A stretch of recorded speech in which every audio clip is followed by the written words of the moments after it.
গাইজেরা সবাই কেমন আছো? আমি আপনি থেকে চুরি করা একটা ক্রিম দিয়ে নিচ্ছি, কারণ আজকে আমি একটা আন্টির বাসায় বেড়াতে যাব। বেড়াতে না মানে থাকবো একটু। তারপর ক্রিমটা আমি দেওয়ার পরে হঠাৎ করে মনে হলো নাকটা আর থুতনিটা কেমন জানি শুকনো শুকনো লাগছে। তার জন্য আমি নাকে থুতনিতে একটু একটু দিয়ে দিব, তারপর কপালেও একটু দিয়ে দিয়েছিলাম। তারপর আমি দেওয়ার পরে এখানে আমার আম্মুকে দেখা যাচ্ছিলো, আমার আম্মু একটু রেডি হচ্ছিল। তো আমি এখন পুরোপুরি রেডি হয়ে গেছি। তো চলো এখন আমি একটু বেজলিন দেবো। বেজলিনটা নিতে আমার অবস্থা খারাপ হয়ে যাইতেছিল।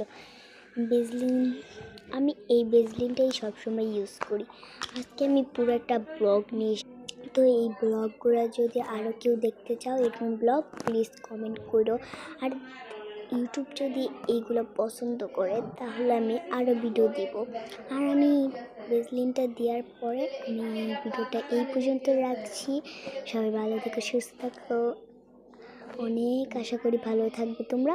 সবাই ভালো থাকো, সুস্থ থাকো। আল্লাহ হাফিজ।